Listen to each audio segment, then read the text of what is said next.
L'objectif ici, c'est de calculer la masse d'un atome. Alors, pour calculer la masse d'un atome, si on est rigoureux, il faut calculer donc la masse d'un atome, c'est la masse de son noyau, plus la masse de ses électrons, puisque un atome est constitué d'un noyau et d'électrons qui gravitent autour de ce noyau. Alors, pour se simplifier la tâche, on peut considérer que la masse de l'atome va être environ égale à la masse de son noyau. C'est-à-dire qu'on ne va pas tenir compte de la masse des électrons. Pourquoi? Car un électron, la masse d'un électron, est environ égale à 1/850e de fois la masse d'un nucléon, c'est-à-dire d'un neutron ou d'un proton. Concrètement, ça veut dire qu'un électron est 1850 fois plus léger qu'un neutron ou qu'un proton. Alors effectivement, si on est rigoureux, on l'inclut dans la masse de l'atome, mais dans une première approximation, on peut très bien dire que c'est tellement léger devant la masse des nucléons qu'on n'en tiendra pas compte. Alors je vous donne un petit exemple pour avoir une valeur comparative.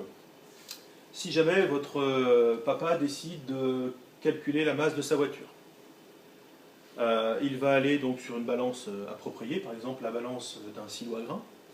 Il va positionner sa voiture sur la balance et la balance va indiquer 1850 kg. C'est à peu près la taille la masse d'une bonne berline. Et soudain, votre papa se dit « Mince, j'ai oublié ma bouteille d'1 litre d'eau sur le siège avant ». Est-ce que vous pensez que ça va changer fondamentalement la valeur de la masse indiquée pour la voiture de votre papa?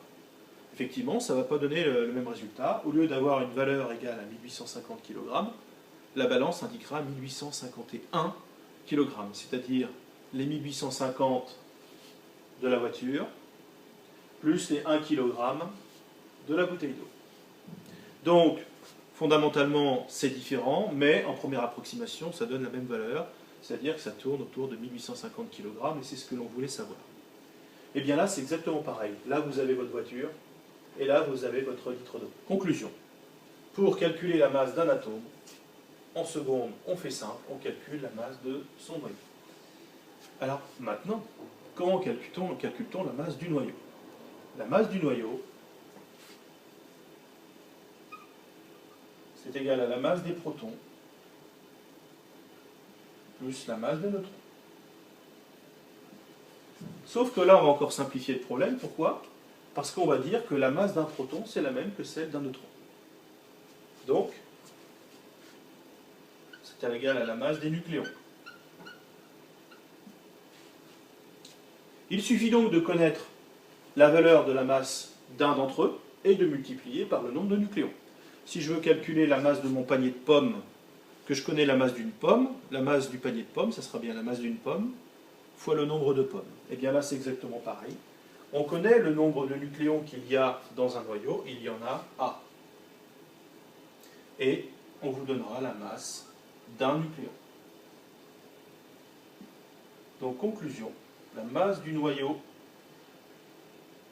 c'est aussi la masse de l'atome. Et comment calcule-t-on la masse de l'atome?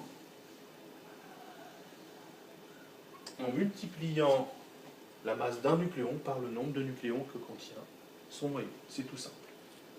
Alors, je vais vous donner une petite application à faire pour voir si vous avez compris.